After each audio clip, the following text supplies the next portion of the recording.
So today we're going to discuss on two topics. The first one is the group, formation of group, and then the other one is team, right? But before that, let's recap. Let's recap on last week class based on the attitude and also emotion as well as the moods. So who still remember what does attitude means? Attitude is a style of response. Exactly. Thank you, brother. So it's an expression, basically, expression on how we reflect on the situation itself, on the current situation, on the issues, on any scenarios. So there is attitude. So the attitude comprised of three components. So what are the components, Brother Ilham, if you remember? Cognitive, affective, and behavioral. Exactly. So these three are interrelated. It started from the cognitive, whereby cognitive means that anything that involves with the opinion or belief. All right. And then secondly is affective component. What's affective component, sister? Emotional or feeling. Exactly. Thank you. So it involves the emotional and feelings in regards on that particular situation. And finally, from that cognitive and also affective, it leads to the behavior, your response, your behavior component based on what are the scenarios happen. Can behave a positive or it can be also negative. So it's interrelated between each other. It's always started from the cognitive and end up with the behavior. So the behavior from the attitude, from a positive attitude, it will lead to a positive job satisfaction or positive outcome at the end of the day. So what leads to the positive outcome? What kind of outcome that came with a positive attitude? So we have a good job performance because once you are positive, obviously the outcome of it will will lead to the good job performance. And then secondly is remember the citizen behavior. So the citizen behavior shape, and then customer satisfaction, a good customer satisfaction, absenteeism will be reduced. It depends if you have a negative outcome of the job satisfaction, your absenteeism will increase, your turnover of staff will also increase, and also reduce subjectivity. All right. So what are the outcome based on dissatisfaction of job performance, job satisfaction? There are four. If you remember last week, there are four type of outcome or response from the employee itself. The first one are the exit. That means if they are dissatisfied on that particular situation, be it with the immediate supervisor or the team itself, is either they exit or they voice out. And then they may neglect the task cascade to them, and also it will reduce their loyalty level. So these are the four downside of the dissatisfied employees, right? So like what Sister Yogita said, the emotion and feeling is part of the affect component. So the affective component consists of two, the emotion and also mood. So emotion is normally shorter than moods, right? Because moods is always longer. And then the emotion also based on specific and numerous in nature, whereby moods, it depends, it's very generic. And then emotion always based on action oriented, whereby moods is based on the cognitive in nature.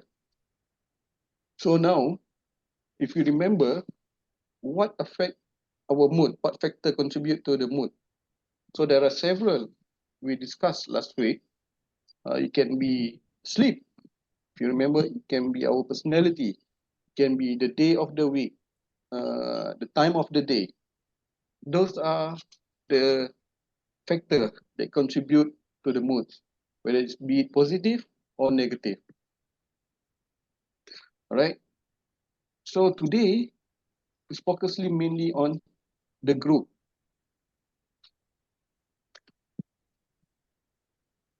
All right. The group behavior. So what is actually a group? Of course, a group is formed normally based on two or more individuals.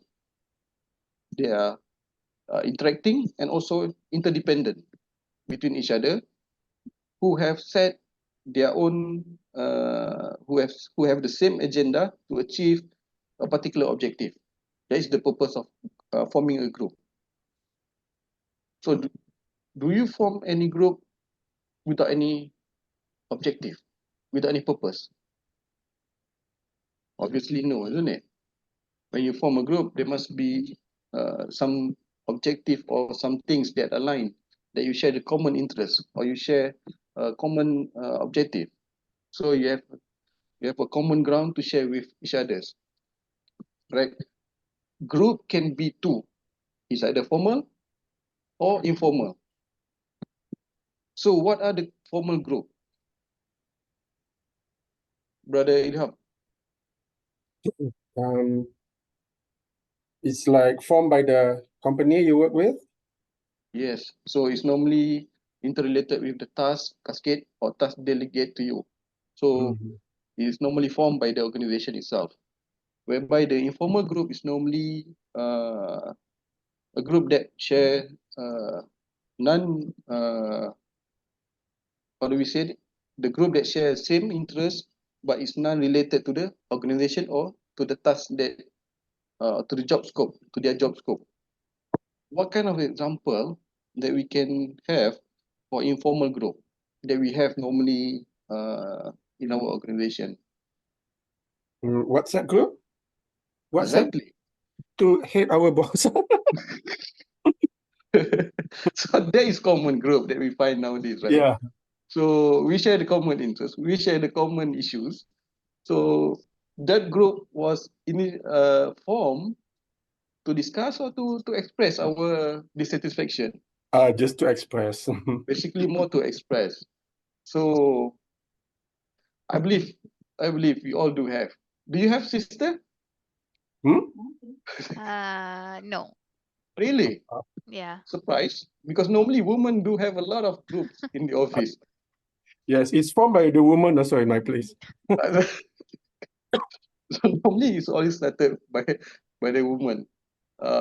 Men's they form a group when it come and involve their Hobbies. outdoors activities, Yeah. hobbies, to hiking and all those things. Ha- There is normally yeah. men's group. But nonetheless, of course, there are also men that have this kind of group, but it's always initiated by the ladies, right? So, Pergi apa? all right. So normally, this is a normal uh, 5-stage model to form a group. Based on Tuckman, back in his study in 1965, he proposed that these 4 steps, the first 4 must have in terms of forming a group. The first one is forming, second one is storming, third one is norming, and the last one is performing. As time goes by, in 1975, he started add up the last stage, whereby it's aging. All right. So the forming is normally involved. It started whereby they establish a ground rules in terms of formalities that preserve the member that always treated as a strangers. This is the initial stage of the forming group. So you have, let's say, for example, a group of 10.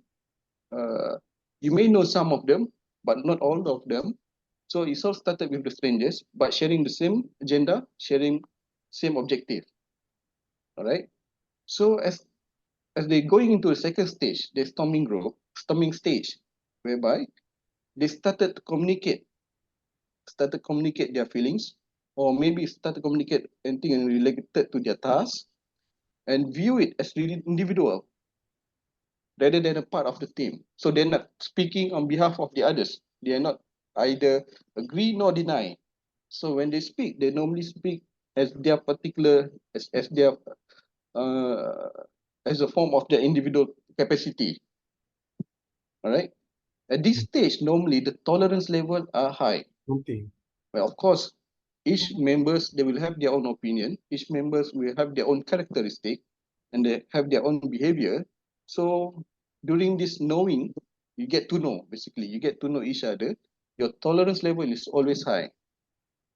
And at this also particular stage, any disagreement must be resolved. If let's say you have a disagreement with that one particular individual and the group leader, for example, you have the group leader, doesn't play his role to resolve any issues that arise between these two people, you can't proceed to the next stage where you norming or normalize the cultures or the situation, the behaviors inside the group. So any disagreement during this particular stage must be resolved, right? Before it goes to the third stage, whereby at this norming stage, normally people will start feeling that they are part of the team. They belong in the group. They understand each other. So, and the spirit of cooperation starting to emerge, whereby they start finding a common ground. They start to respecting each other and also agree or to avoid any dispute. So these are the stage where you start norming any behavior among all of you. All right, then next, when they start going, after they finish the third stage, they start going to the fourth stage, where at this stage, it means that this group is fully functional. The team that in the group, the individual in the group, they start to testing the atmosphere where the flexibility in terms of communication, in terms of argument, they start to increase. So the hierarchy during this particular stage is very, very important. All right, be it formal or informal. Once they finish fourth stage, this is the stage whereby once the job has been done or once they meet the common objective, the objective has been met. The stage where when the task is done, they will adjourn this group, whereby some of them maybe not adjourn because of the task is already done. Some may adjourn from the group or maybe exit the group because of they found that there's no in it for them. All right. These are the five stages that are very important in developing a group. Okay, so far we go, right? So if you look at your particular group that you have, be it formal or informal, the group that you have currently in your organization, you will find that these five stages will involve. Do we agree on that? It's just whether we realize or not. But we will start understanding each other during that forming stage, and then we will start, getting to know each other during that storming page, and then norming, whereby you starting to the cooperation among the group members will start to emerge, and then you'll start to work to achieve your objective during that performing or to meet the goals whatever set with that particular group. And then towards the end, this group slowly quiet or adjourn. This is what we will see normally. All right. Okay. So if you talk about types of groups, there are several types of groups. The first one is the social identity group. So what is social identity group? So normally social identity group happen when, of course, when every individual in the group sharing the same interest, agenda, or be it any dissatisfaction or emotion. But they will consider themselves part of member of group when they find that they are aligned between each other. Do you have any group that you feel that you don't belong to? I believe no, right? You will be invited once they found that, oh, you sharing the same, you are aligned with us. Be it whether the group is already formed before you join, or they form the group during the initial stage. The initial stage, you were asked to join, but never ever you were asked to join a group whereby you don't have any, you guys don't share any common interest. It's going to be very weird, especially during the conversation or communication within the group. It's going to be very awkward, isn't it? I think more like informal group. We were Yeah. invited. Yeah. Informal. For Informal. formal group, I don't think we were forced to join. Unless you guys were requested to join because of, to contribute. Mm. So they don't need to ask you, but once they identify your strength, and then there are things that they know that you can contribute, of course you will be asked to join. This is more on the formal group, especially to achieve anything that's been set, direction or strategic planning that been set out. So social identities actually help us to understand who we are and where we can fit in with the people. There is social identity theory. All right.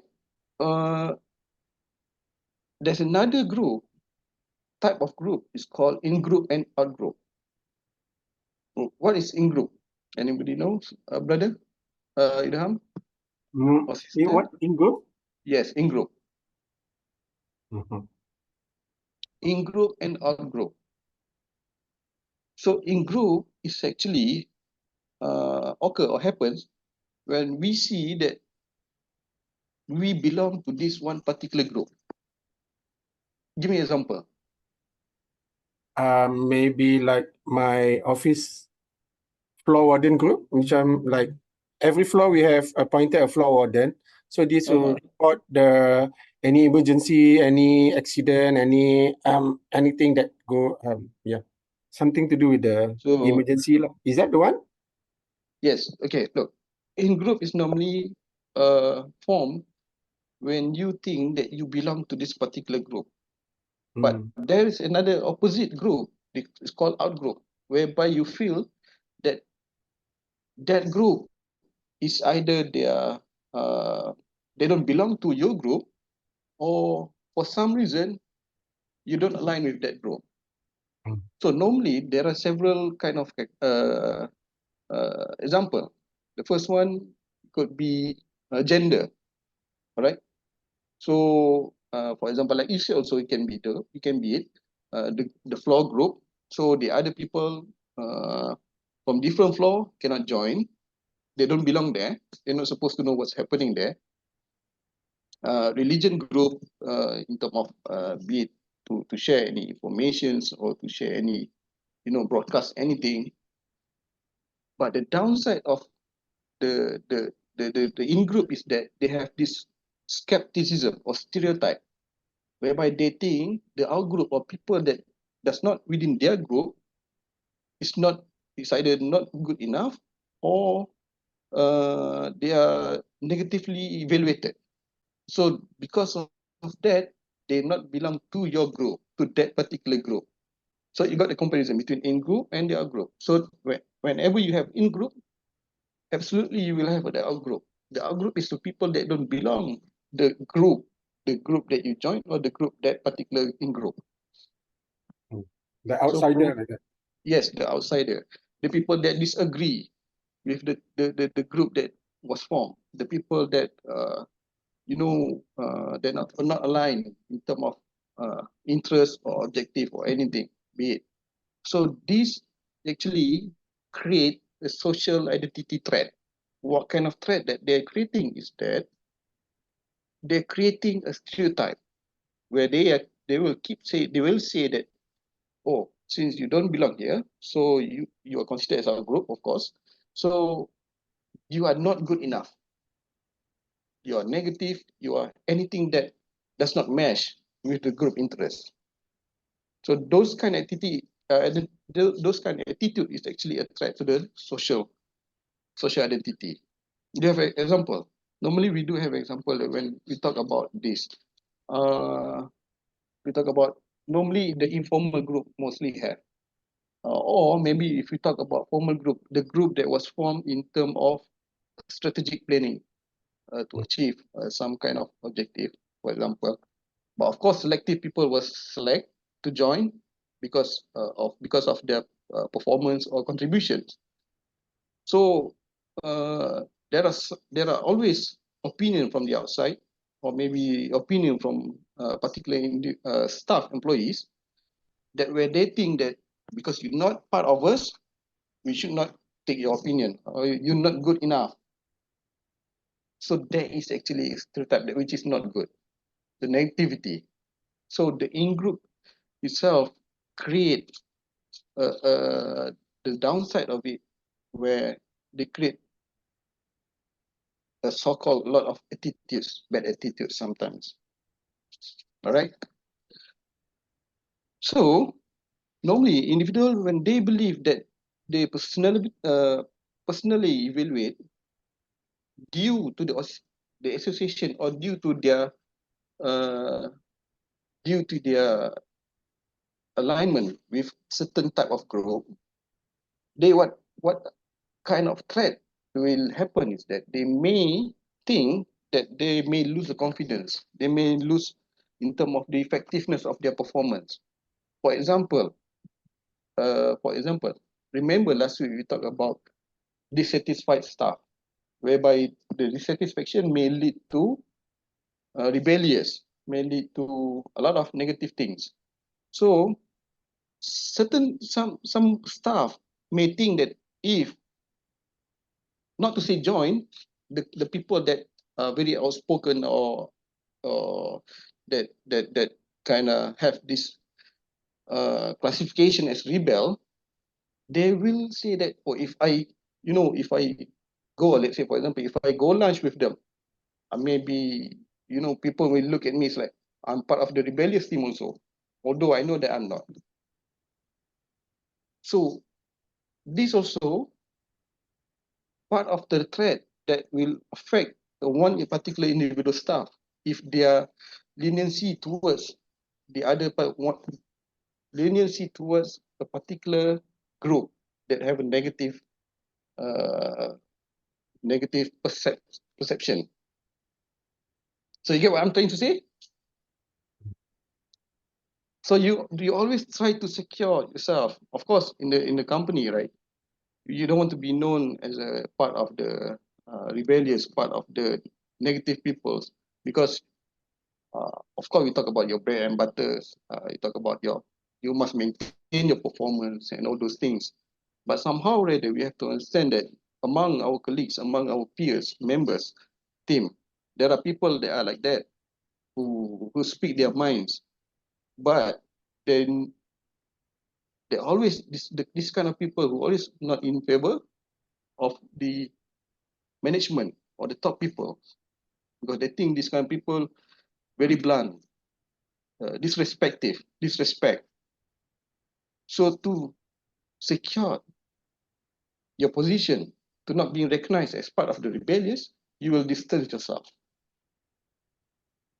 So that's what happened when this is considered as social identity threat. It will affect their identity.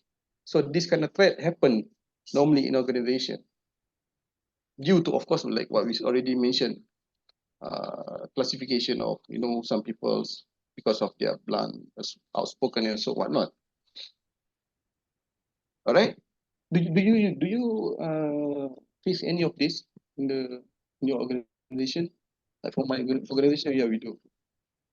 Some people distance, although they know each other for years, they try to distance because of they don't want to be recognized as part of the alliance, the group who are so-called rebel, so-called, outspoken, something like that. Do you guys have any? I believe any organization have, isn't it? But it's a matter of how we play safe. All right. So normally group properties, there are several, there are five properties in forming a group. The first one is roles. Your roles would be your leader or your follower, your members, and then norm, and then status, the size of the group, and also the cohesiveness of the group. These five are very important in terms of the properties of the group, the element of the group. So the role is normally normally is a behavior pattern attribute to someone's given position. Okay, if your role as a leader of the pack, leader of the group, be it informal, there are certain perception once you sit in that particular role position, right? So normally for the role perception is that the perception of people on how that particular individual should act or should react during a situation or scenario. Okay. And then another thing is that the expectation. Of course, you have expectation, you have perception, and also you will have conflict that will be later on. So the expectation is that if you are a leader, you should guide, you should protect, and you should lead us. Right? In a group, there will always a leader. Be it you realize or not realize. There will be alpha, there will be someone who speaks louder than the rest of the members. So when he's being recognized as a leader of the group, the one who will protect normally, the expectation is that you will expect that he will play his role based on his position. Agree? I think we So- expect him to be more knowledgeable and knows everything lah, instead of To guide, to you know, guide. to assist and all those things, isn't it? If he's seen as not knowing a lot of things, I think nobody will respect him. Exactly. So he gained the role because of the position. Yes, by right. Yeah. So not because of his competency or because of his character that support the role. And of course, it comes with the perception. So now, if you don't react according to the particular role that being given to you, this is what we call a role conflict, where an individual, they face a divergent role expectation. If you're a leader, you should protect your people, you should protect your pack, you should lead, and you should guide. But if you a leader unable to solve the problem, also in terms of knowledge, you're not there, but just because of your position, so that raises a conflict between your position and your expectation. So there's always issue there. When there's issue, of course, the expectation is different. So the respect will slowly diminish. It will diminish slowly, be it your friend or your boss. Okay, actually, I have this one sample example in my organization, in my company, right? We among us, we are all more or less same age. We can say more or less same age, maybe different, maybe for 5 years difference. So we started all from the executive level. So as time goes by, there's a vacant position on the managerial level. So none of the friends want to apply, but they were forced to apply. Among all 4, 5, okay, let's say 4, 5, I think. Among 5 of them that went for interview, one was appointed, one was promoted to become the manager. Now, we started the relationship being as a friend. Of course, the bond is there. Some more later, we went out for lunch. And in fact, sometimes we even went out for holidays together. It's quite surprising that they have so-called very good bonding. They went for holiday activities all together. So one of these ladies being appointed as a manager. Now, of course, when you being manager, of course, there are bosses up there. When being cascade or delegate a task, now you have a conflict. She have a conflict, especially to when it comes to okay, now your subordinate is your friends, whereby during that time where you all peers, right, working together, you share the dissatisfaction together. Now she have to pick a side whether to be with the top management or to be with the friend. But of course, the position require her to be part of the management, to be to lean toward the management side, not to say to agree, at least to be with the management. So every time that have issues, we can say that she have a conflict, especially when there are issues arise between between the teams, the subordinates, right?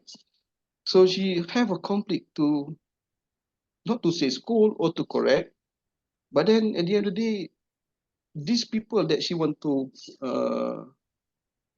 how to say to not to say to scold, to tell them to correct their mistake. It's the friends that they share the same interest, the same time together. They have a lot of good things together. So she have a very problem in terms of delivering. So we realize that, oh, now it's something that majors, something that it's very hard where she have to pick whether to pick a friends or the management. This is the kind of conflict that she have, the kind of conflict to pick, especially when there's a bond or there's a relationship there. Do you guys have a, do you guys bring out your uh, friendship from office mate to another level? Or it's just office mate, stay as it is? After five, we not to say that we no longer know each other, but it stays as an office mate. Do you bring your relationship to another level, your guitar? Yes, few of them. And how was it? Mm, I think I'm still able to manage between the management and also the The colleague. friendship. Yes. Do you find it hard sometimes? Sometime yes, when the decision is more to management side. Not not in favor to the staff, Yes, right? to the staff. So how do you balance it? How do you Uh, neutralize the situation?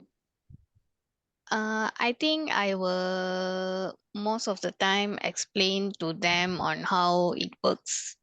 So it's not about like not being balanced.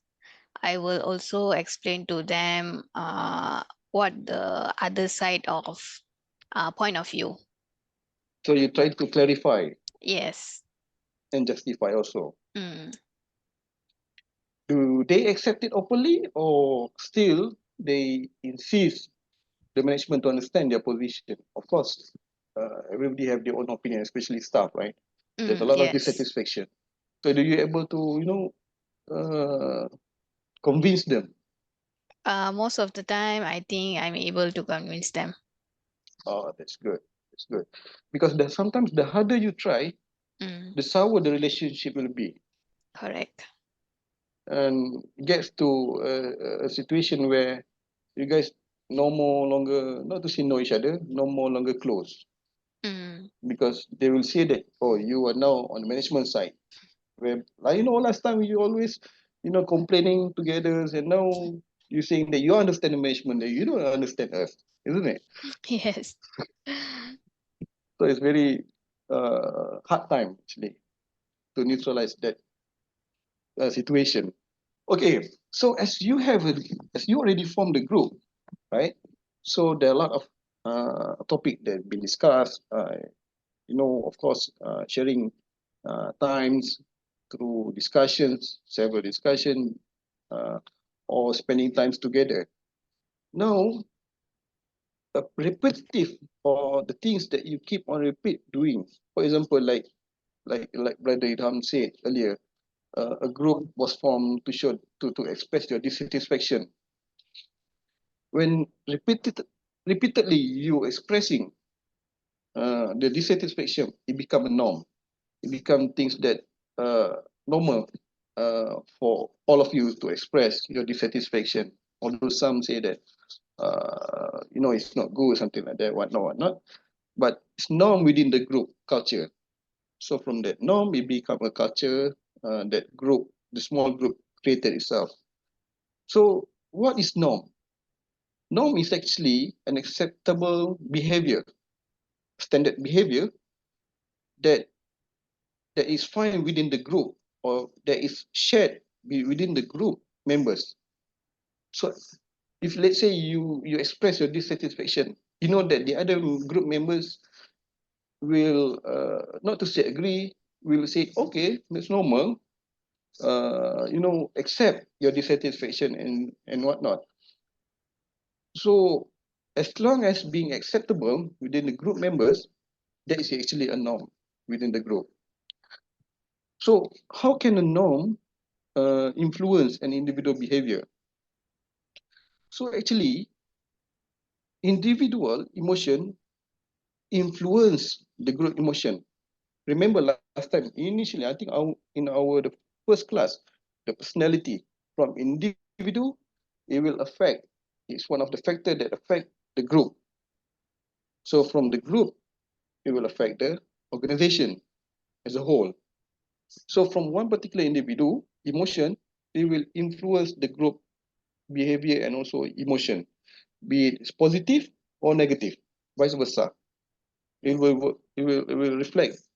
So from individual to the group. So based on research also, research also found that norm actually dictate by the experience of emotion for that particular individual. So from the individual, as we already agree that from individual, it will affect the group. So in other words, it's actually people, staff, they grew up to interpret their shared emotion in the same way. So we all share the same way that we express within the group. We talk about the group, share the same way that expressing their opinions or their emotion. If one is angry or dissatisfied, the rest will also immediately can share the same emotion. So that's how one particular individual can affect the whole group emotion, emotion and also behavior. All right. So of course there are positive and there are negative.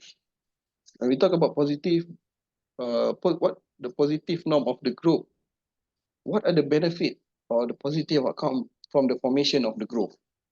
So when we talk about the formal group form, one of the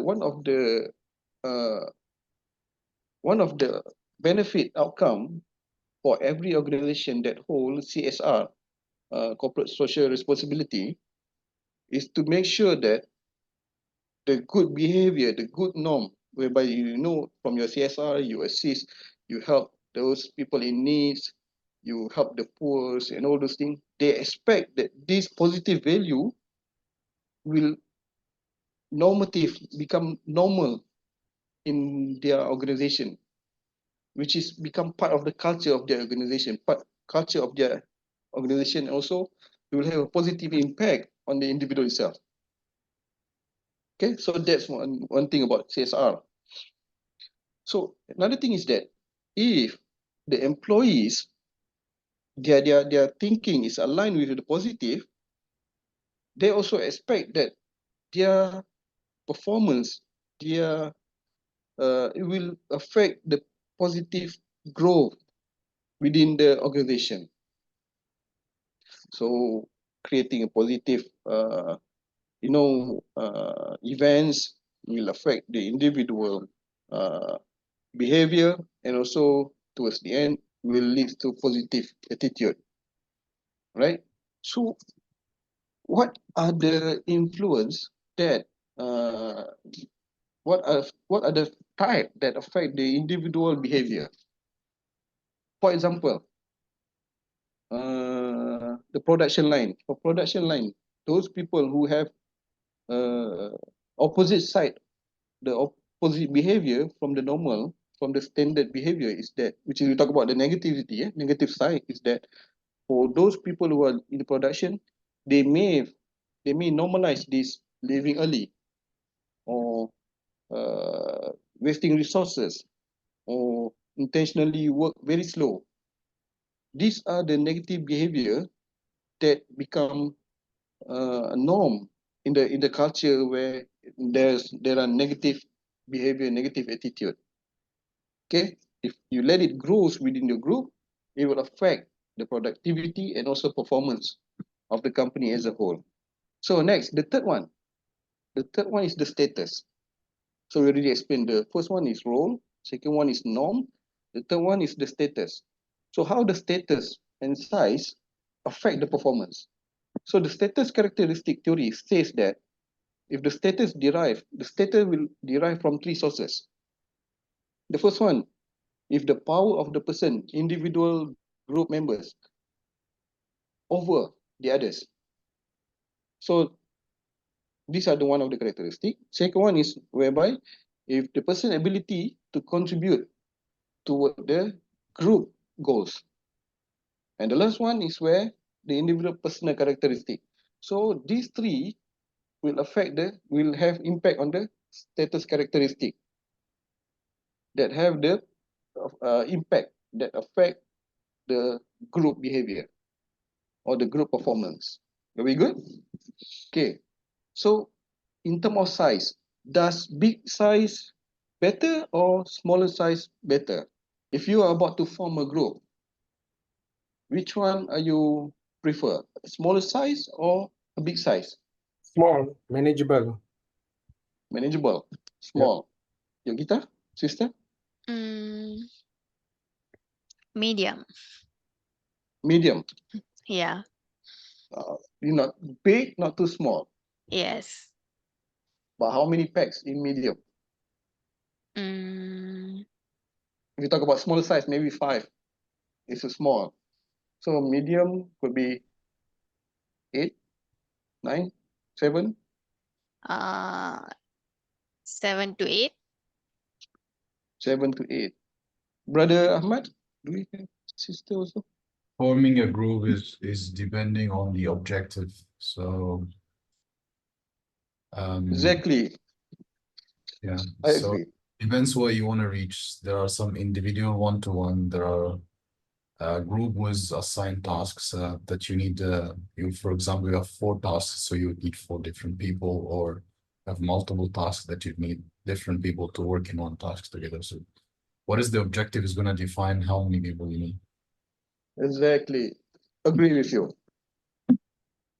The size of the group is very subjective. If you need a lot of contribution from people that within a group, you may need a bigger size. But if the group is purely on execution, monitoring, you don't need bigger size, because the bigger the group, it will raise conflict. It will raise a lot of disagreement. So it's very subjective. It depends on your objective, and it depends on what you want to derive or the outcome. So we know that the size is very subjective. It doesn't have to be big, nor it have to be small. So it depends on the group. Then another thing that have impact on the group performance is that the cohesiveness, the diversity of the group effectiveness. So if you guys remember when we talk about diversity, what are the benefit of a diverse workforce? Anyone can remember? Brother Syafizal, Assalamualaikum. Can you assist me? What are the outcome? What are the benefit of having a diverse workforce? Diversity in workforce will have maybe have a better opinion, much more opinions that we can Increase productivity. yeah. Right? What else? How about in terms of creativity? It will increase, isn't it? Different ideas, different innovations and creativity. Come again? Different ideas and different background bring innovations. Exactly. You have a lot of opinions, a lot of ideas. So in terms of strategic planning, decision making, it will improve, or it will the decision making is more effective in terms of a lot of input that come from the group members. And also it will you will have a higher engagement within the group members. So the diversity is very important within the group to promote the productivity. So the cohesiveness and in terms of diversity of group is very important in terms to make sure that the group effective or not. So what are the group, what are the strength in terms of course we already talked just now about the strength of the group decision, diverse group decision. How about the weakness? Everybody has their own opinion, Their own opinion. and then So yeah, to form so a can we mutual understanding might be difficult. so can we say that the non-conformance in terms of the input given or maybe a suggestion provided? You know, you Yeah. got a lot of, you got 10 people giving their own solution. So which solution is the best? Maybe the first guy, could be second guy, could be the third guy. So you will end up meeting after meeting, assessing the risk, assessing the input that was given, and yet still cannot come into conclusion or to confirm which which option that should be taken into consideration, right? And then how about the in terms of time management? Does it effective? You have a big group. You have a big group of people who are discussing about this one. Let's say, for example, merger acquisition.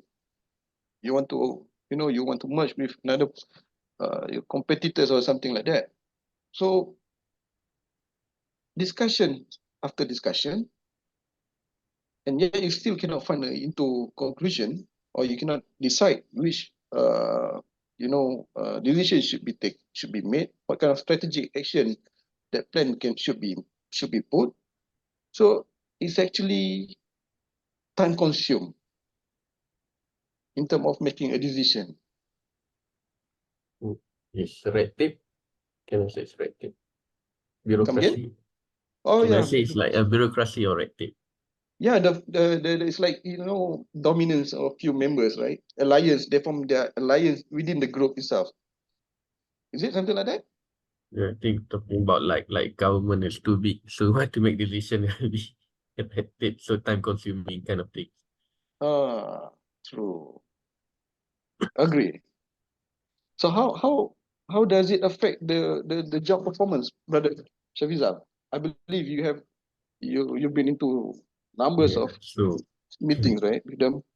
So okay, we already discussed the formation of group, the five the 5 stage of formation, which involve the forming, okay, Melissa, forming, storming, norming, performing, and also last one is the agent. So later maybe you can just flip through the notes. It should be there. So now when we talk about the group decision, in terms of effectiveness and efficiency as a group, it will always provide an accuracy because you have a lot of team members that can look from different kind of angle. Remember last time when we talked about, okay, let's say for example, Ilham is a high risk taker, he will look at the risk that within his appetite. By Yogita is a low, for example, Yogita is a low risk taker, she will always play safe and she always came up with a contingency plan and whatnot. So this combination of people, the combination of the suggestion or the idea will provide accuracy. And then in terms of the more people, it will also provide speed in terms of time consumed to make a decision to rectify any problem or any major that the group has been discussed. Sorry. And then it will also increase your creativity. And last one is the acceptance level.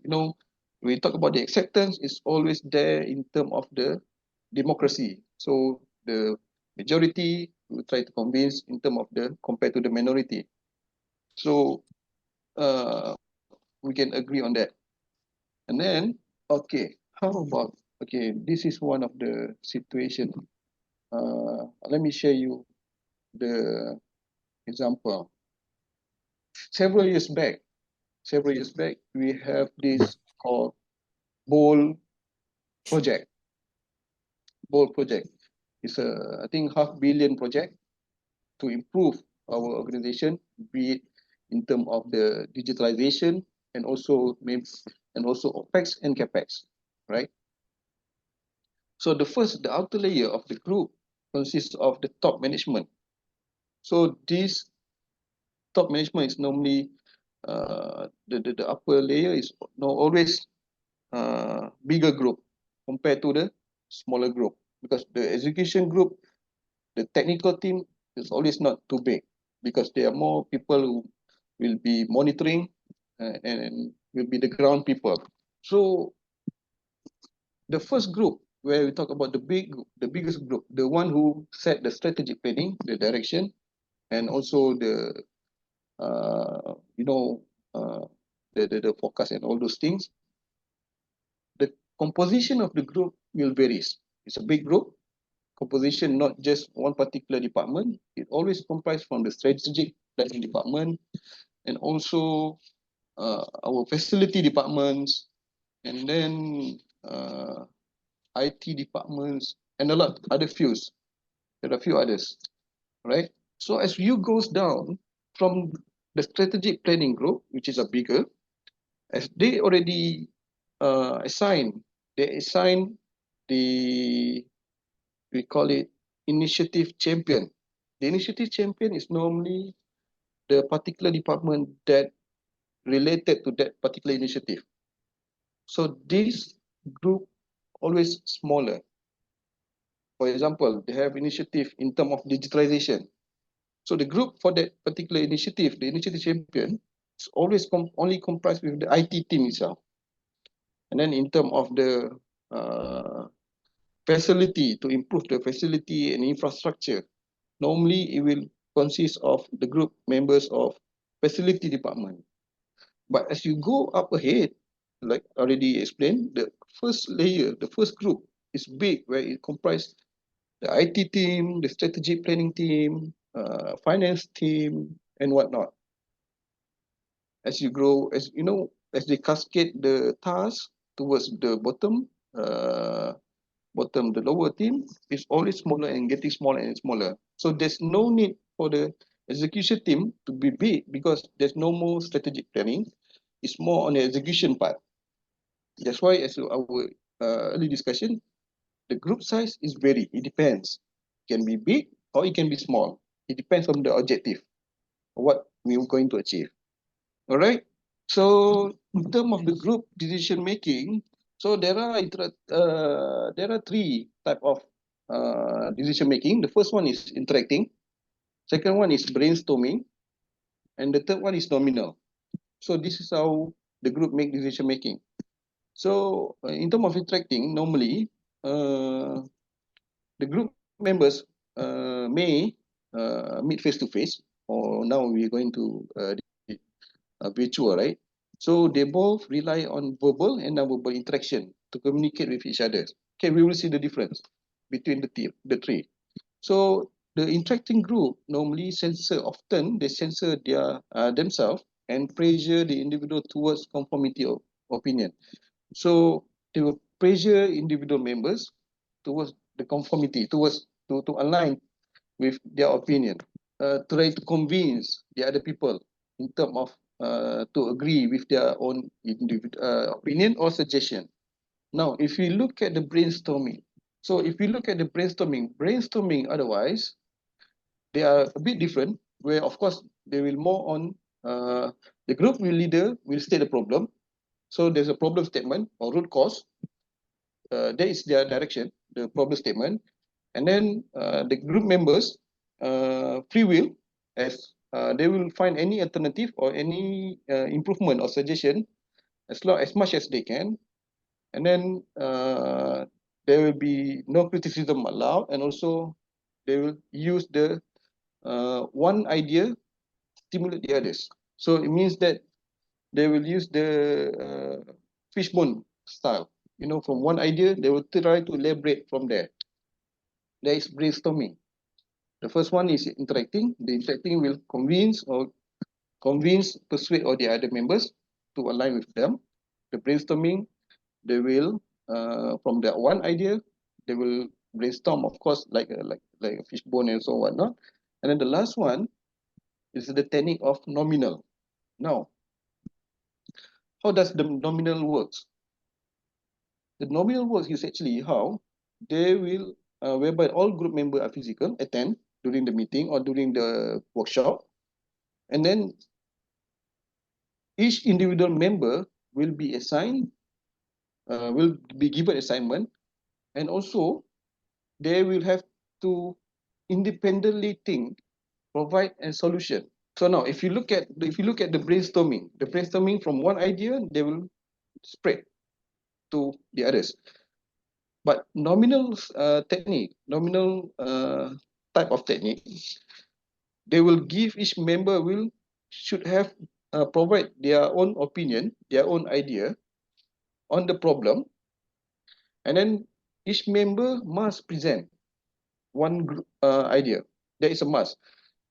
From that particular idea, let's say you have 6 members of the team, each individual provide different kind of idea.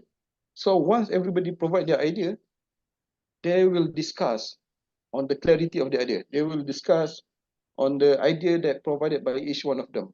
So from there, now you already have 5 options, basically 5 options. 5 ideas is 5 options. So from each option, they will assess which option are the best. As compared to brainstorm, you only focus on one idea, then you spread it out. And whereby also in terms of interacting, you are persuade or you convince the others to accept your opinion. So in terms of the table, let me share. Give me some time.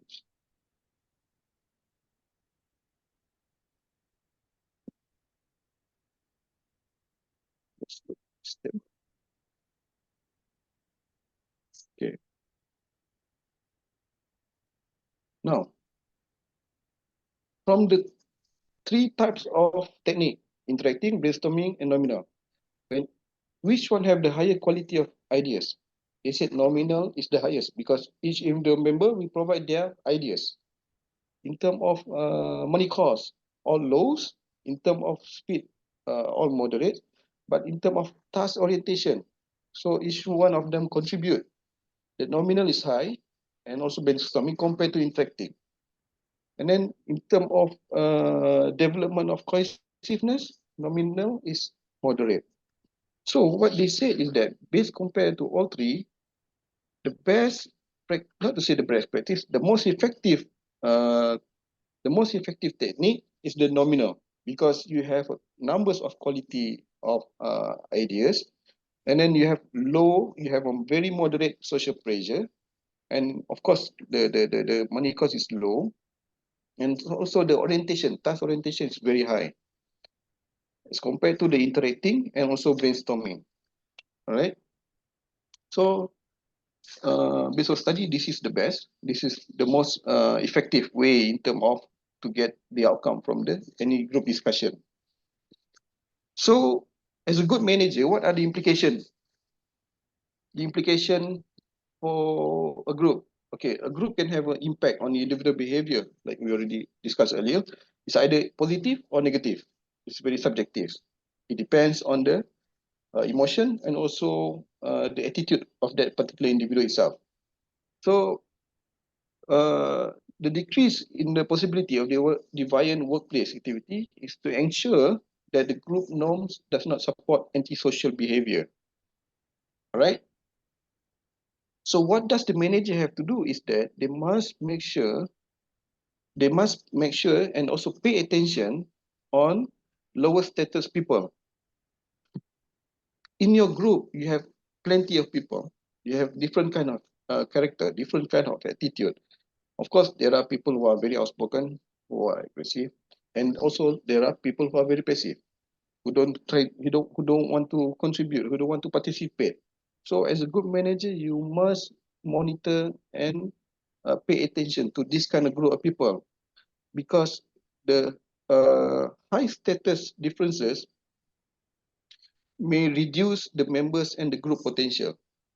That is one of the reasons why.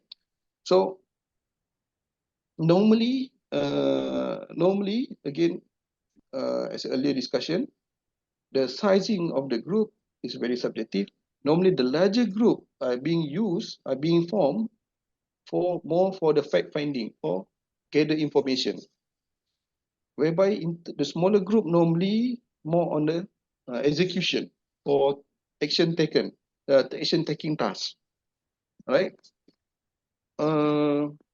I think the last but not least, before we go on discussion, so in the manager, in order to improve the staff, the employee satisfaction, they must make sure that certain people perceive, certain people fit with their job role accurately. So if you are kind of a number people, number type of people, you should fit. You should get a job that relatively based on your strength. So that's what they're trying to say. And of course, the most important is to understand your staff through their personality, through their characters. Ability to understand individually will improve or increase the performance of the group. Because from the group, from the individual, it will affect the group as a whole. All right. So can we get an example on your current organization's group? What kind of group? Formal? We talk about the informal, because formal, of course, is a very stressed group. It's more job related, right? How about the informal group? What kind of relationship? What kind of activities that normally you guys have, that normally you guys share within the group in your organization? How about Brother Shafizal? Do you have any informal group in your department or in your organization? Yeah, minus the boss. Come again? The group with minus the boss. We Group have one minus with the the boss, boss. the other one minus boss. Oh yeah, yes. No, that's a formal one, right? The formal one with boss, the informal one without boss. Which one is more active? Informal. Informal.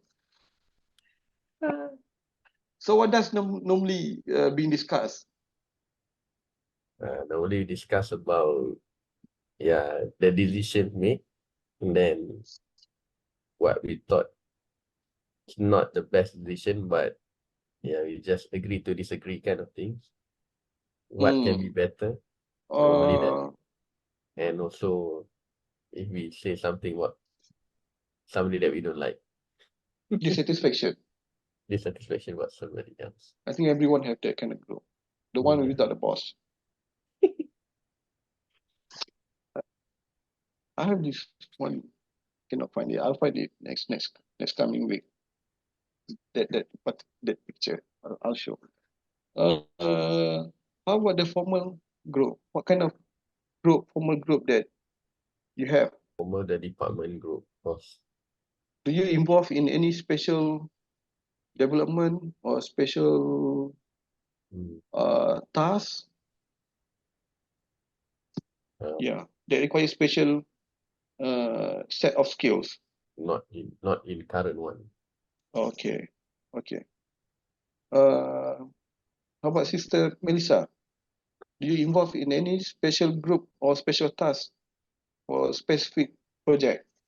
Yes, in my department, I handle for opening account, and then I have a group about the open account from Indonesia to Malaysia. There's formal group. Yes. How about Brother Ilham? Yeah. I told you the one I got. I have that floor warden. I have the change agent group, which every department have to send one staff or one representative. And then we also have the one that you said, that strategic planning. That one involve all the bosses. Okay. So how about the composition of the group? Of Does which it, one? of course, the formal one, the informal one will be anybody can join, isn't it? The formal one. Yeah. This the one that I mentioned is mostly invited. Yeah, by invitation only. Mm-hmm, mm-hmm. Well, my informal one will be makan group lah. The makan gang. Yeah. What to eat today? Actually, it's like about our boss. Yeah, we discuss about everything. How do you find the discussion in your formal group, the strategic planning group, take place? Does it I effectively? think this one what you mentioned just now on the status is quite true, because there will always be someone who try to influence everybody, and she is like the high ranking one also. I think the status one plays a very strong part in that group, because So most she's, of the big bosses try to exert their influence. so she's trying. They try to find They try to an alliance. they trying to push their agenda. They want their opinion to be heard. Yeah, Convince the others. convincing. It's Yeah, much easier. influence others actually. Yes, much easier compared to the during meetings. So they will attack one by one individually, get their agreement first before they go proper in the during the presentation during meeting, isn't it? That's what I think. That's what normally happen, Yeah, especially and when then we she have will a proposal. non-stop. Yeah. I remember when we do have something to propose. Actually, if it involve the bottom line is money, right? True. We will try to convince individual director first before we table it or present it during the board meeting, so that during that time we don't find any trouble.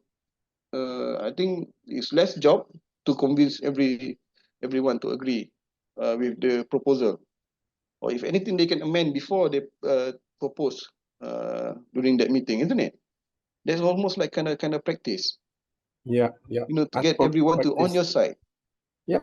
Yeah, those kind of our culture is getting norm actually. I think it's everywhere. Okay. When I was in Prudential, we have 20 formal groups, because we are looking after. We have strategic partner with Standard Chartered Bank Islam and BSN. So each bank we have at least around 6 to 7 group, because the salespeople are from different region. So maybe we have Penang, we have Penang, Kedah, and then Kelantan, Terengganu. So end up we have about more than 20 group, because we have to separate these people. That is functional group. Yeah, it's actually to talk about sales. When I was in Prudential last time. It's more on the strategic planning and of course sharing And information, isn't it? more on Sharing. sales activities and what to do. Yeah. So basically, we can say it's like very effective, but the It numbers is, is but big. it is, but I sometimes just lost track. Yeah. Too many groups. Yeah. You may talk, different group, different agenda, different. Yeah. And then different bank as well. One is Standard Chartered, one is Bank Islam.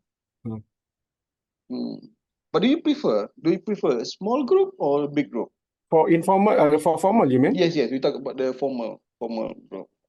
Of course, the theoretically said that the bigger group is more on the fact finding or information gather, something like that. Then execution should be on the smaller group. But it depends on the member of each team, because I think the smaller group is actually more than 10. It's not 5. Small group for me in that particular WhatsApp group last time, I think it's about 10. That is what we call small. And that is manageable. I think 10 is quite manageable. If it's bigger, then it's not. So if you talk about the bigger group, it means sometimes less function. Not everyone participate and contribute, isn't it? Yeah, not everyone will participate. True. So I think, how was it? That's it about the group behavior, foundation group behavior. Now we're going to move into a topic of team, understanding work team. So of course you have a group, then when you have a group team, a work group, and then you have a work team. So normally team will be formed on a specific task. So there are questions that why forming a team is so popular in an organization. So what are the reasons behind? Anybody have idea? Sister Melissa, do you have idea? Why teams are very popular in terms of delivering tasks, be it specific tasks or special tasks? Why working in a team is much better than working alone, individually? Sister? I think because on the team they have two to more than two people to sharing the opinion, experience, and more efficient to handle the task. Oh, that's good. Good. Yeah, indirectly saying that we can say that through teams we can achieve more compared to individual, right? For example, if you have a sales team, if your target is, let's say, 300 million, is it achievable by one particular individual? Mhm. Or it's best if we form a team to achieve it, and it's Form more a easy to team. achieve? Come again? Form a team. Yes, yes. But we have to understand there are things that uh, should be achieved through teams. There are things that should be achieved through individual. You must identify before you form a team, right? So another thing is that the benefit of team is that working in the team is very flexible, and through team also the response that we receive can be through can be immediate through any changing event. Let's say, for example, during the COVID time, nobody expecting COVID. So because of the team they have, the teamwork they have, the skills that individual in the team have, they're able to they're able to get out from the issues, from the outbreak, isn't it? If you just solely rely on one particular individual, if you really expecting him to perform, give an idea on how to get out from the COVID at that particular time, obviously it will take some time, and it's hard to get out because you don't have any idea. A lot of readings and a lot of groundwork need to be done. So through teams, when everybody plays their roles, it's much easier and faster in terms of time and in terms of accuracy, in terms of effectiveness and efficiency. It's all increase and improve. And then team also is an effective way to portray that there's a democratized within the organization, and also it will increase the involvement of the employee itself. So not to say when you particularly cascade the task to one individual, it shows that there's a favoritism is there. When you in favor of one individual, one staff, so it's not healthy for the organization. So through teams, you're able to show that the organization practice a democracy, so whereby everybody can speak, everybody can contribute, and so you're able to get involvement from every single staff that you have, utilize and leverage their skill and expertise. And then through team also, you'll be able to introduce a collaborative mindset. So from teams, through discussion, through assessment, through arguments, you'll be able to get a very effective output result, and then you can able to discuss. From the discussion, you're able to get a holistic view whereby everybody can collaborate. So what are the difference between work group and also work teams? So normally work group is more on the share informations, whereby if you compare with work team, the goal is more on collective performance because execution, right?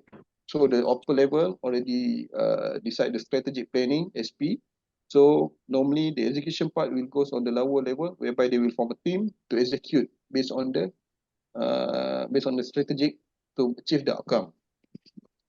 Then normally in terms of group, normally it's neutral compared to positive within the work teams. And then accountability, normally within the work team, you have a mutual or collective responsibility, right?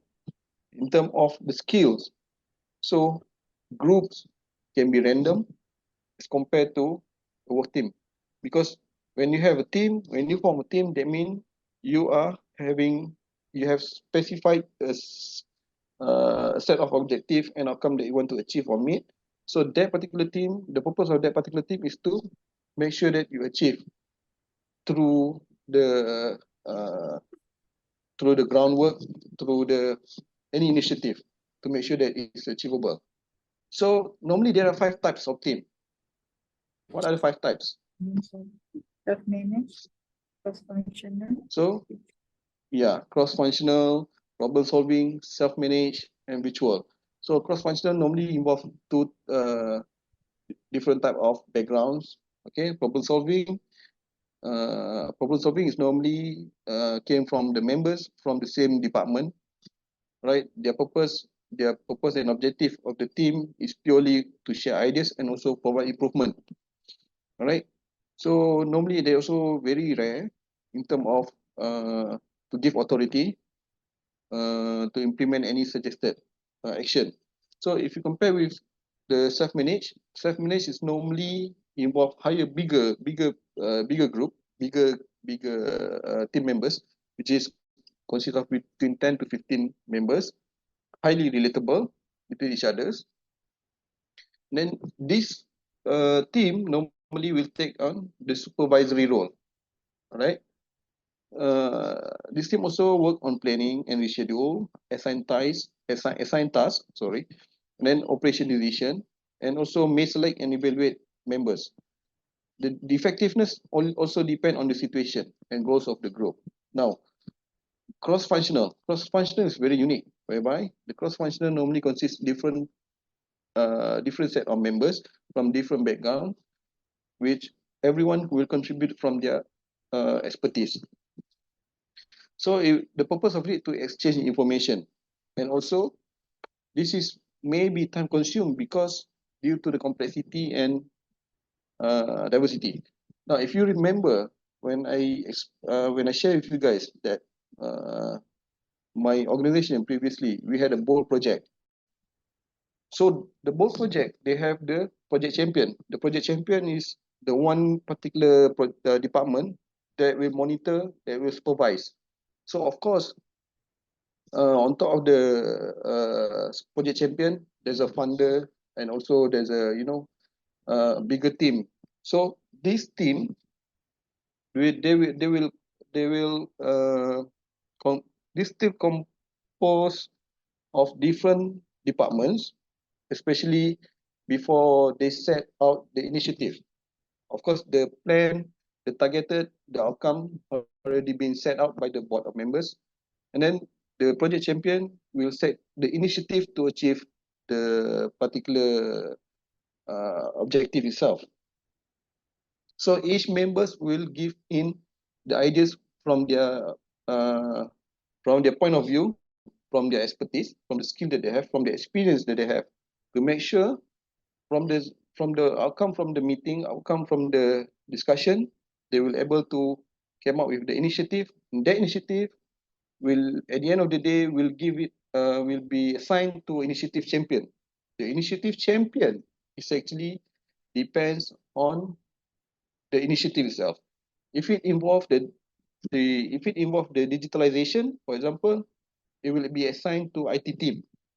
If it involve with the facility, it will be assigned with the facility management team. If it involve with the reporting in terms of the financial, it will be assigned to the finance team. So each individual team, each individual members will have their role, have their input, and also have their outcome that need to be achieved. So last one is the virtual team. What is the virtual team? Virtual team is actually the computer technology team, which they normally being formed for a special challenge, such as to visualize and also to digitalize.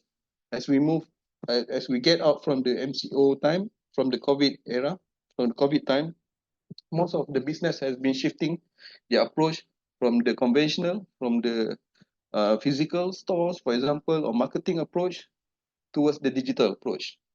Be it the physical store, now most of it we have the digital stores online. And in fact, if you remember recently, I think last year they have launched digital banking. Based on BNM, there are several licensed financial institution was given the license to conduct digital banking. Not many, right? Who's from Bank Ilham, right? I think five was given a license, isn't it? Not much. So you see the technology is moving forward. So the approach also getting different as compared to the conventional before the COVID time.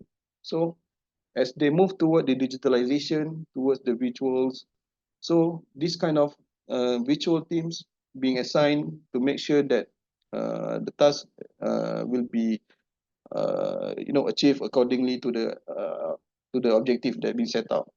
Normally, the IT team is kind of team that have less social rapport. They don't they not to say they antisocial, but most of them based on the research says that they are more antisocial. They're more focused on their tasks, more on delivering whatever being assigned to them. So now, what are the characteristics to identify whether your team is effective or not? So there are three contexts, three characters to identify whether your team is effective. The first one is the context. What are the contexts in forming a team? So whether do you have adequate resources, whether do you have a leadership structure, whether do you have did you do performance evaluation? So that are the contexts to identify the team's effectiveness. The next one is the composition. Of course, when you form a team, it does not only one particular individual. It will comprise a pool of people that have different set of skills and different set of abilities. So you also need to identify in terms of the personality of the individual members itself. And then the diversity also being also give one of the factor in terms of the effectiveness. And then in terms of allocating roles and cultural differences, size of teams, these are all have the factor that affect the effectiveness of the effectiveness of the teams. Like like what Brother Ahmed said in his quiz, why Flynas is unique is because of the culture that they embed in the organization itself, from the Middle Easterns that have the unique in compared to the Asia. So it's all have the attribute factor towards the effectiveness of the team. And then the process. These are the third character. The process one. What are the process that involve? Whether everybody have the common purpose, whether they've been set a specific goals or not. Because without the goals, without the objective, you are kind clueless what should do, what should be done, what to achieve, and what to meet. And then in terms of the conflict level, how does the manager manage the conflict internal within the team itself? So these are the characters that need to be identified before you can assess the effectiveness of the team. So how? I believe you guys have your own team, especially like Brother Ilham. You have a sales team, right, brother? So how do you identify the performance of your team? Does it through the outcome base or through other things? The effectiveness of your team. Is it through, we have a KPI of 1 billion, for example, by achieving it, we know that my team is effective and efficient. Yes, performance based, yeah. It's an outcome based, basically. Hmm. All right. So how about if you are unable to achieve? Like say, for example, during the MCO time, everybody stranded at home, right? Unable to do their marketing, unable to, how do you, and of course, do you meet your KPI during that time? No, half only. So how do you justify that, whether your team is still effective and efficient or not? By the activities, by the effort. So you use the activities to justify activities. that they don't meet the target. Yeah. Okay. As long as there are initiative. Yeah. If you are unable to achieve your target, then it's justifiable. Yeah. Not to say justify, but at least you have justification lah. But still, you do not get bonus for that lah. Yes, that's the thing, because it may come to question where the efficiency, right? Yeah. You may have a lot of initiative, but whether the initiative is efficient or not, or outcome, maybe there's no outcome. Yeah. Yeah, right. So yeah, it's very subjective, especially in terms of achieving the KPI, in terms of identify whether your team is effective or not, right? Yes. But of course, through the end of the year, whether you're able to achieve or not, it depends on your justification. I believe so. So what are the team? So as we go the first one, the context one, the first contact character, what factor that determine the team successful? Like again, so whether you have adequate resources. Let's say, for example, you have enough resources, adequate resources. You call it. Let's say, you present to your boss. You said, I need a team of 10, all right, to achieve 1 billion target. But as you able to fill up the position with 10 staff in it, and yet you still unable to achieve your target.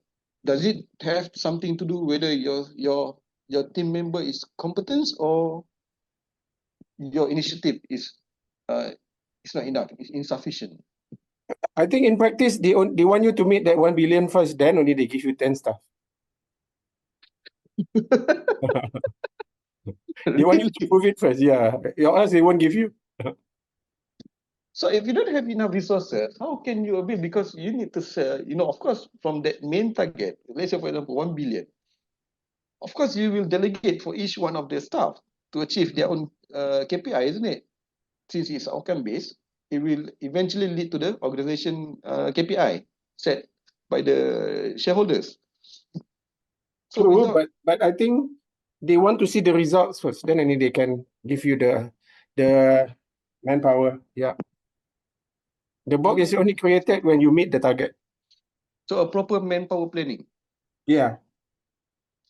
Manpower planning. Okay.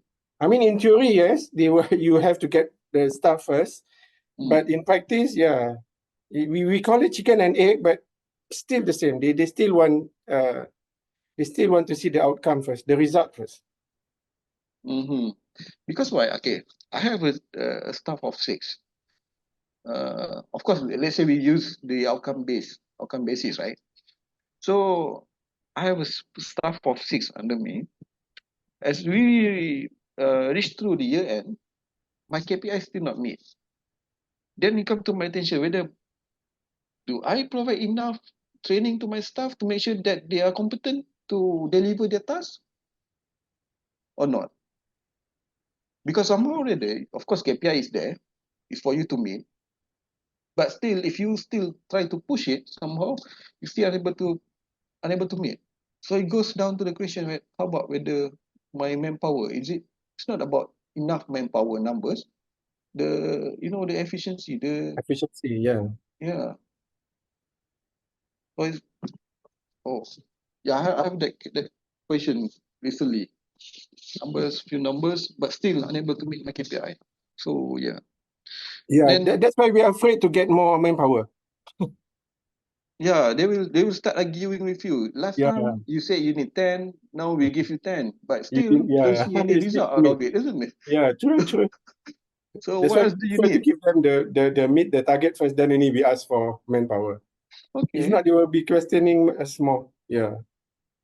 okay. So through there they can increase your KPI, so you can get what you want. Yes. So the performance evaluation is the KPI. So I read this one book, The Organization, from what is that? Tom Holland, is it? Tom Holland. Who's the writer? What's the downside of the KPI? There's a downside of the KPI actually. Of course, there's a positive feedback from the KPI. The positive outcome is that you're able to achieve your KPI, you achieve the organization target performance and whatever whatnot. But what is the downside of the KPI? Anybody have idea? Brother, anybody have idea? What's the negative side of the KPI? Whether you realize it or not, there is one, at least, based on the organization books. Don't have any idea. So actually, what he said is that I can when share. you come again, I can share something. Just generally, setting KPIs. Let's say the dark side to the KPIs have, in my opinion, three main things. Number one, it does lead to complacency, and it drawn the attention of people away from the subject and the learning, rather to meet a certain targets. And it's in some point and in some different context, it may lead to falsifying information and cheating and low performance, especially in a safety world when we set some KPIs for safety achievements or stuff like that. People tends to do less reporting of incidents to reach their targets, and that will create what we call fear culture. exactly. Yeah. That fear culture is actually, there's a theory called it prisoner dilemma, prisoner mind dilemma. Okay, so what the theory said? So the theory said is that, okay, now you have one, let's say one crime, right? So you put two people. So you know that they're associating with each other, but all you need is to find the culprit. During the investigation or interrogation, the policeman will put these two people into separate rooms, isn't it? So they will start interrogate on who did this, and all you need is to just give the officer name, whether he did it or not. Came to the second guy, same question. So of course the guy, the officer will say that, you know, the other guy, your friend, already tell me that you did it. And this guy, the second criminal, will start having a dilemma whether to betray his friend or to stick with it, or to stick with the principle that he's not giving up his friend. Now, back to the context of the KPI, what issue is that once you set a KPI, your mind is already set that you will do your own things. You won't involve, or you won't assist, you won't help your other people's, your friends, your colleagues. So you already set your mind, okay, my KPI is, let's say, 1 billion, for example. So all I need to do is 1 billion. I don't care what happened at the back, whether the process is done or not.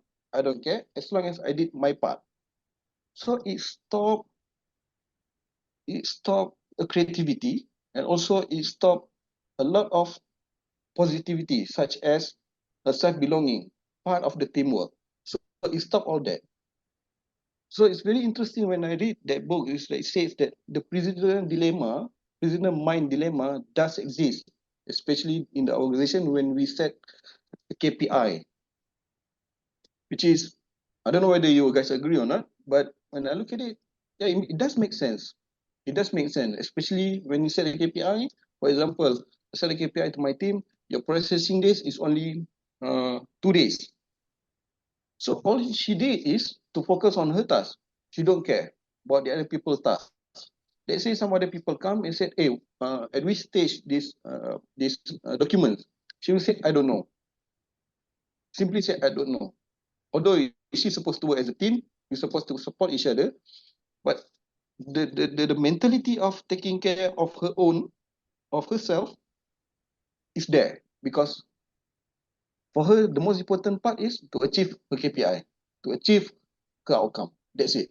So yeah, it depends on, I don't know whether you guys agree or not, but yeah, I do agree with brother Ahmad said that it does stop the, what do you call it again? The Peer culture. I mean, just to add to what you said, the main point of KPIs is not that part even, is the psychological impact. Mhm. People do what we call risk compensation. So when you're telling someone, I want you to reach a 80% target, you drive their focus excessively on the emphasized point, which is the target. And for them to reach that, they do risk compensation. They forget a lot about the other journey, things, focus on the destination, the and that, value. yeah, and that they lead to that short-term focus, and Yes. you know, also the style of the leadership reaction to the outcome. And that's because I had a very interesting discussion with our VB, and he speaks about there will be a time in this world where finally we will have adequate benchmarking, because the problem of KPI is that there is an inadequate benchmarking. Idea of setting one KPIs to one limited, or is like over a certain point of time, like a yearly KPIs, is so wrong. Well, KPIs should come gradually, and that could change the whole story about KPIs. And B will also, you mentioned, and this is very important, is that the sense of belonging, as you mentioned in 2 sessions ago, is completely diminished with setting KPIs, Exactly. because you not care anymore about how it was for him to reach, rather than why he didn't reach. So Exactly. you have taken him out of the equation as a human, and you just focus on the target. So he's completely excluded. He doesn't feel belonging anymore. And if he didn't reach and he didn't get appreciated for what he did, regardless is good or bad, then he is most probably going to leave somehow. So Yes. They miss out the value of working, and yeah. and their focus is more on the reward itself. Yeah. So which is end up at the end of the day, you will literally like a robot. All you need to do is, as long as you achieve your KPI, you'll be rewarded. That's it. We don't need your value. We don't need your any improvement that from you. We can find it from something else. So yeah, thank you so much, brother. So the characteristic, there are key roles of teams. So what are the key roles of teams? There are several, whether you are controller, producer, and then organizer, whether you're a promoter or you creator and whatnot, the advisor and so on. So every single individual will contribute towards the team, within the team, to make sure as long as they achieve the objective itself. So as an organizer, what he needs is to provide the structure. In terms of promoters, they must champion the ideas after they initiated. So these are all the roles of each individual partners, individual members of the team, right? So now the processes of team, the third one, the process of effectiveness of the process is whether the mental models, the conflict levels, the common plan and purpose is all being tabulated or set out. That is the most important thing, because without setting out the process, you literally just get the idea and don't know how to deliver or how to execute. All right. So how to create a team players within your team? So there are three things. Of course, the first one is selection, and the second one is the training, and the third one is rewarding. So like now, let's use the brother Idham as team as an example. The selection, of course, to achieve the 1B is to make sure that they're top achievers, right? And of course, through make sure that they have a sufficient training, sufficient information on the products, they'll be able to sell the product to the clients. And lastly, once they achieve their KPI, once they achieve the target, they will be rewarded differently compared to the other employees. Because if I'm not mistaken, for sales team, there's always higher in terms of reward, isn't it? Yes.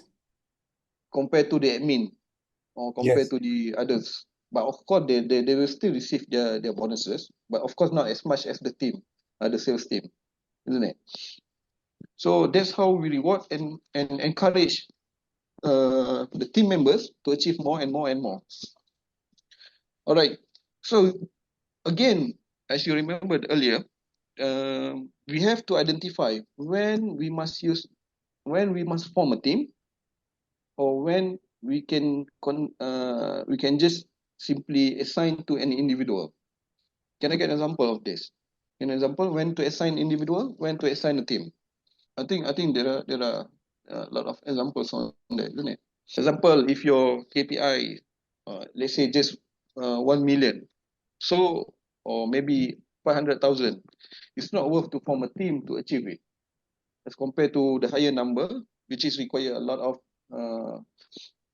effort from a lot of people to make sure that it's achievable, isn't it? So before you set out the team, before you form a team, you must know the objective, and you must put out the outcome that you are expecting to get before you form a team. Because forming a team is normally taking out from their current task to specifically assign in this team to achieve a specific target. Or maybe they have a special team, something like that. So when you assign them, there's a manpower cost on top of the financial cost there. And then we must identify also whether whether does the work, the objective or the outcome that we set have a common goal or purpose. If there's no, it is best to use the individual. If there are, it is best time for you to create to form a team. And also to make sure whether each individual member are interdependent, whether they can work on their own or they really need to work with each other. So it depends actually. It depends on the objective that being set. That is the most important thing. Before you do anything, everything, objective and outcome must be set.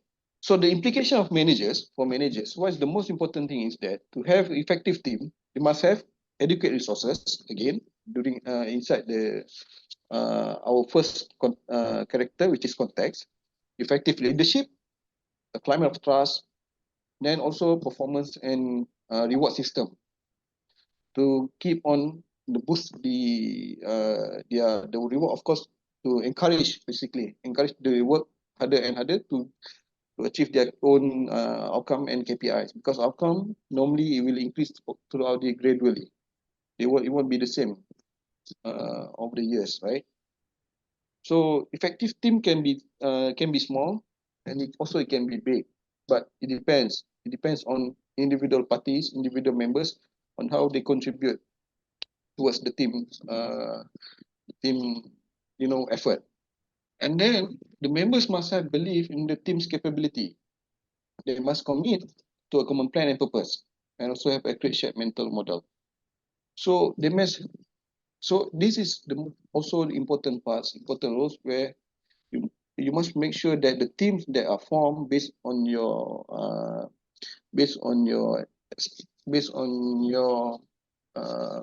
what is it? The first one, the selection, training that has been conducted. So you must make sure that you must believe that the team's capability to achieve. If you also not confident, that means the team that are formed within the group are not say highly efficient, or maybe not effective enough in terms of efficiency also as well. Then selection of individual who have interpersonal skill. To be effective team player, you need a good team player, because you cannot have people who work in silo, because a good team members is always play their roles to achieve the objective. And then do not assume teams are always needed. That's the most important thing. You must identify when to use when to assign to individual or when to assign to the team to form a team. All right. So that's all about team. So I think we already covered about team, how to evaluate the effectiveness of team, and also we had several discussion in terms of the objective, the outcome based KPI that have been set, what's the downside, what's the positive side, and benefit, and so whatnot. I want to ask you guys. Most of you have a subordinates, right? So of course, like I just asked Brother Idham, how do you justify when your KPI does not meet? How do you clarify to your higher level that this need to be done, this need to be done to make sure that we achieve next year or next coming year? When does you guys perform evaluation? Does it quarterly? Does it semi-annually, or maybe towards the end of the year? I think it's on monthly basis. We monitor on monthly basis. Monthly basis. Yep. So you have a close monitoring on your KPIs. I monitoring, but not really close, but yes, monitoring. Of course, right? Because you have a monthly target, isn't it? Yeah. It's actually a you yearly narrow target. down We to just break monthly. into 12. Yeah. Yeah, it's much easier to achieve by monthly, so that you know, isn't it? Yes. How about Brother Shafizal? What kind of KPI do you have? We are very operational, of like turnaround time. So how we control, we keep track quarterly. Yours with MCMC, isn't it? MDEC, Okay, MDEC, and procurement team. So it's like procurement. mm, So how do you reduce? You're in procurement, isn't it? yes. Yeah. Okay. Now I have very good question. I have one question about the procurement. When do you justify a critical procurement? Does critical procurement part of your KPIs? And not currently, not in the current organization, because how to say, because what we do is we be given a grant by the government, then target is to make sure that we utilize all the money. Okay, you give it a fund so that you manage the fund, isn't it? Yes. Okay. Now, when you were given a fund, okay, you as a procurement team, of course you will issue the POs, and then of course you will. I don't know whether you guys monitor the project or the project owner monitor. The project owner will monitor him. We only do up to award. Post award will be the project team handled by us. I mean, we are not the contract manager. And how do you? Yeah, it comes about the critical procurement, because during my tender meeting, this is one of the best thing that happened during my tendering meeting. Not tendering award. Mhm. So we have 6 papers to discuss and to approve. Of all 6, 5 were critical.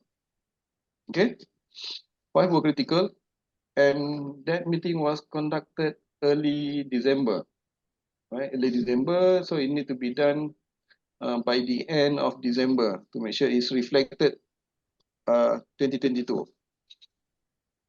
As I go through details of all 5, I found out that it's not critical.